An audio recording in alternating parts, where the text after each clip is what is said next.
கன்னிராசி நண்பர்களுக்கான செவ்வாய் பயிற்சி பலன்கள்.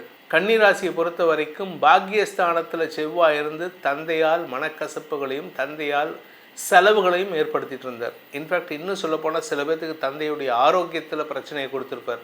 இப்போ செவ்வாய் 9ஆம் இடத்துலேருந்து 10ஆம் இடத்துக்கு போயிட்டார். 10ஆம் இடம்ங்கிறது கடுமையான உழைப்புக்கான இடம். உங்களுக்கு தூக்கத்தை கெடுத்திருப்பார். கடந்த ஒரு 1.5 மாதத்தில் தூக்கம் இல்லாமல் அப்பா கூட சண்டை, அப்பாவால் மருத்துவ செலவு, இதெல்லாம் நடந்திருக்கும். ஆனால் அதே சமயம் அப்பாவுடைய பங்காளிகள் கூட சண்டையும் நடந்திருக்கும். இப்போ செவ்வாய் 10ஆம் இடத்துக்கு போயிட்டு 4ஆம் இடத்தை பார்க்குறாரு, ப்ளஸ் ராசியை பார்க்குறாரு. கொஞ்சம் பதட்டமாக இருப்பீங்க. காரணம் என்னென்னா, புதிய வேலை, புதிய இடமாறுதல் ஏற்படுறதுக்கான வாய்ப்புகள் இதெல்லாம் நடக்கும். 5ஆம் இடத்தை பார்க்கறதுனால உங்களால் உங்கள் கூட பிறந்தவங்களுக்கு நன்மைகள் ஏற்படும். உங்களுடைய பூர்வீக சொத்து சம்பந்தமான விஷயங்களில் நீங்கள் முக்கிய பங்காற்றி அந்த முக்கிய பங்கில் உங்களுடைய சொத்தை கைப்பற்றுவதற்கான வாய்ப்புகள் இருக்குது. ஸோ இதெல்லாம் நல்ல விஷயங்கள் நடக்கிறதுக்கான நேரம் இது. இதில் 7ஆம் இடத்துல சனி இருக்கார். இந்த சனி பார்வை விட்டு செவ்வாய் விலகினதே ஒரு நல்ல விஷயம். சனி வக்ர கதியில் இருக்கார். இப்போ வக்ர கதியில் இருக்கிறதுனால என்ன ஆகும் அப்படின்னு கேட்டால், குறிப்பாக அவங்களுடைய தந்தை விஷயத்தில் ஏற்பட்ட மனஸ்தாபங்கள் விலகும். தந்தையுடைய ஆரோக்கியத்திலும் ஒரு நல்ல மாற்றங்கள் ஏற்படும்.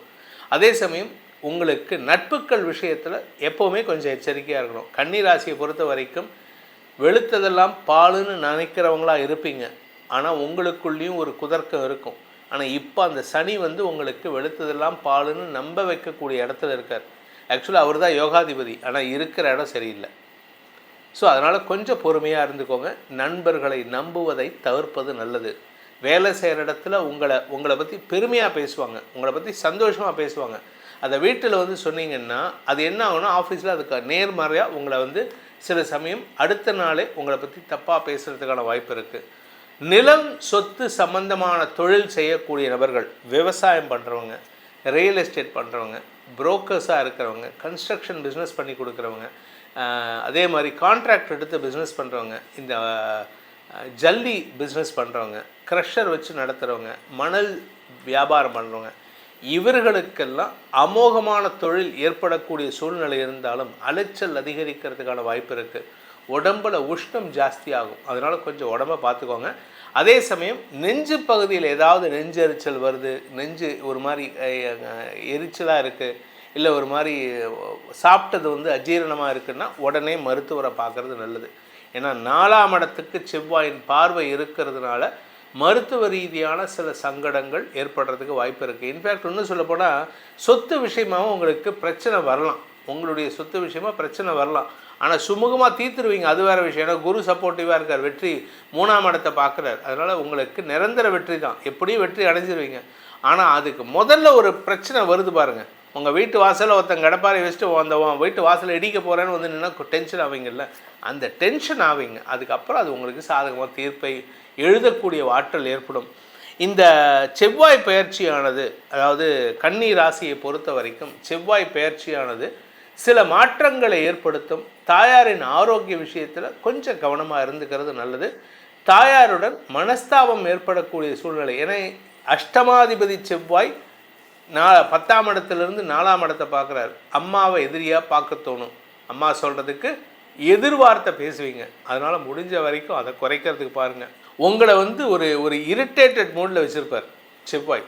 இதுக்கு பரிகாரம்னு பார்த்தீங்கன்னா, சாந்தப்படுத்தணும். உங்களுக்கு திருப்புகழ் மந்திரத்தை தினமும் படிக்க வேண்டும். திருப்புகழ் படிக்கிறதுக்கு எனக்கு தெரியல சார். இந்த காலத்தில் எந்த ஸ்கூலில் சொல்லிக் கொடுக்குறாங்க? திருப்புகழே கிடையாது. நாங்கள் படிக்கிற காலத்துலேயே ஒழுங்காக சொல்லித்தரல, அரைகுறையாக சொல்லி கொடுத்தாங்க. அதுக்குள்ளே இப்போ இந்த போர்ஷன்ஸ் மாறினதில் எல்லாமே வெஸ்டர்னைஸ் ஆகிடுது.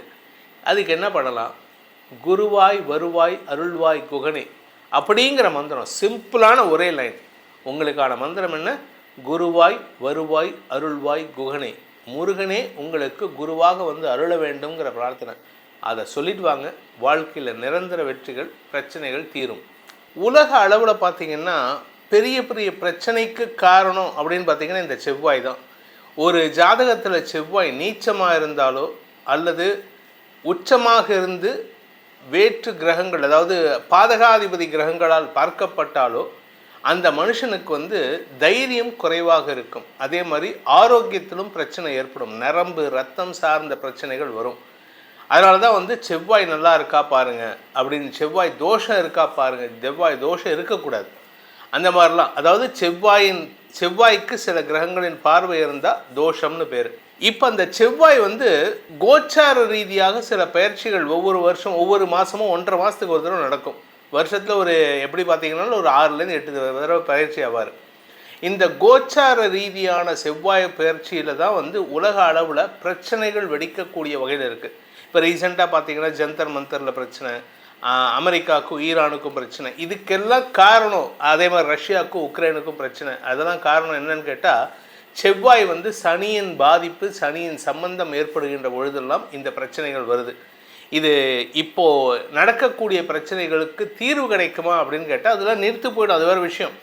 ஆனால் எப்போ அது நடக்கும் அப்படின்னு கேட்டால் இந்த செவ்வாய் பயிற்சி நடக்கும்பொழுது தான். அது என்றைக்கு செவ்வாய் பயிற்சி வருது அப்படின்னு பார்த்தீங்கன்னா ஆகஸ்ட் 2, 2026 இரவு 10:02 செவ்வாய் சனியின் பார்வையில் இருக்கக்கூடிய செவ்வாய் ரிஷபராசியில் இருக்கார். சனி மீனராசியில் இருக்கார், செவ்வாய் ரிஷபராசியில் இருக்கார். இவங்க பார்வை சனியின் 3ஆம் பார்வையில் செவ்வாய் இருக்கார். இந்த செவ்வாய் வந்து ரிஷபராசியிலிருந்து மிதுன ராசிக்கு பயிற்சி ஆகிறார். இது என்னைக்கு அப்படின்னு பார்த்தா ஆகஸ்ட் 2 இரவு 10:02 இந்த பயிற்சி ஏற்படுகின்றது. இந்த பயிற்சி எத்தனை நாளைக்கு அங்கே மிதுன ராசியில் இருப்பார் அப்படின்னு பார்த்தீங்கன்னா அவர் வந்து செப்டம்பர் 19 வரைக்கும் அந்த மிதுன ராசியில் இருப்பார். அதுக்கப்புறம் தன்னுடைய நீச்சஸ்தானம்னு சொல்லக்கூடிய கடகராசிக்குள்ளே பிரவேசமாகார். ஆனால் இந்த நீச்சஸ்தானத்துக்கு போகிறதுக்கு முன்னாடி இந்த செவ்வாய் பயிற்சிங்கிறது வந்து பெரிய பெரிய பிரச்சனைகளை கூட அப்படியே புஸ்வானமாக போகக்கூடிய வகையில் செஞ்சிடுவார். அதே சமயம் இதெல்லாம் வந்து உலக அளவில் இண்டிவிஜுவல் விஷயங்களில் இப்போ சில பேர் இப்போ பார்த்தீங்கன்னா சில பேர்த்துக்கு வந்து மனசுக்குள்ளார ஒரு பயம் இருக்கும், நான் போலீஸில் மாட்டிப்பணும், நான் வந்து என்னோடய எதிரிகளின் தொல்லையில் மாட்டிப்பணும், எனக்கு இஎம்ஐ கட்டலை அதனால் எனக்கு பிரச்சனை வருமோ, லீகல் நோட்டீஸ் வருமோ, இதெல்லாம் நடக்கும் தெரியுமா. இதுக்கெல்லாம் காரணம் இந்த செவ்வாய் தான். இந்த செவ்வாய் ஒழுங்காக இருந்துட்டார், பிரச்சனை இல்லாமல் இருந்துட்டாருன்னா இந்த மாதிரி பிரச்சனைகள் சில பேர் பாருங்கள் அவங்களுக்கு பாஸ்போர்ட் ரெனியூவல், பாஸ்போர்ட் வெரிஃபிகேஷனுக்கு கூட போலீஸ்காரங்க வீட்டுக்கு வரமாட்டாங்க, ஃபோன்லேயே பேசி முடிச்சிருவாங்க. ஏன்னா அவங்களுக்கு செவ்வாய் வந்து சமாதானமான இடத்துல இருப்பார். ஆனால் செவ்வாய் இருக்கக்கூடாத சில இடங்கள் இருக்குது, அந்த இடத்துல இருந்தால் பிரச்சனை தான். அது என்ன இடங்கள் அப்படின்னு பார்த்தீங்கன்னா லக்னத்துக்கு ராசிக்கு 7ஆம் இடத்துல செவ்வாய் இருக்கக்கூடாது. அதே மாதிரி 2ஆம் இடத்துல இருக்கக்கூடாது. 2ஆம் இடத்துல செவ்வாய் இருந்தால் எல்லாருக்கிட்டையும் சண்டை, எதிரிகள் அதிகம். அதே மாதிரி 4ஆம் இடத்துல இருக்கக்கூடாது. 4ஆம் இடத்துலேருந்து 4ஆம் பார்வையாக 7ஆம் இடத்தை பார்க்குறதுனால உறவுகளுக்குள்ள பகையை உண்டுவாக்குவார். நீங்கள் யாருக்கிட்ட பேசினாலும் ஒரு மாதிரி ரஃப் அண்ட் டஃப்பாக தான் பேசுவீங்க. அதே மாதிரி ஒரு ஜாதகருக்கு 4ஆம் இடத்துல செவ்வாய் இருந்தார்னா அவங்க அம்மா வந்து எப்போவுமே எள்ளுங்கொள்ளும் வெடிச்சுட்டு கோவக்காரியாக இருப்பாங்க, அவங்கக்கிட்ட பேசி ஜெயிக்க முடியாது. அம்மாவுக்கும் இவங்களுக்குமே ஒரு ரிலேஷன்ஷிப் வந்து ஒரு பெருசாக சொல்லிக்கிற மாதிரி இருக்கார். ஆனால் செவ்வாய் எந்த இடத்துல இருக்கலாம் அப்படின்னு கேட்டால் 3, 6, 11 இந்த இடத்துல இருந்தால் எந்த கிரகமும் நல்லது தான் பண்ணும், செவ்வாயும் அதே மாதிரி தான். இப்போ நம்ம சொல்கிறது வந்து ராசிக்கு தான் சொல்கிறோம், ஆனால் லக்னத்துக்கு பலன்கள் மாறுபடும். ஸோ இந்த லக்னத்துக்கு இந்த செவ்வாய் பயிற்சியை ஈஸ் டவுன் பண்ணுறதுக்கு அவருடைய கோபத்திலேருந்து விலகிறதுக்கு நீங்கள் முடிஞ்ச அளவுக்கு உங்களுடைய லக்னத்துக்கு உண்டான யோகாதிபதி கல்லை அணிவது சிறப்பு. என்ன சார் யோகாதிபதி கல்லுன்னு சொல்கிறீங்க, ராசிக்கல் தானே சொல்லுவாங்க. ஆமாம், ராசிக்கு கல் போடக்கூடாது. இது வந்து பல பேர்த்துக்கு வந்து இன்னும் குழப்பத்தில் இருக்காங்க, தயவு செஞ்சு புரிஞ்சுக்கோங்க.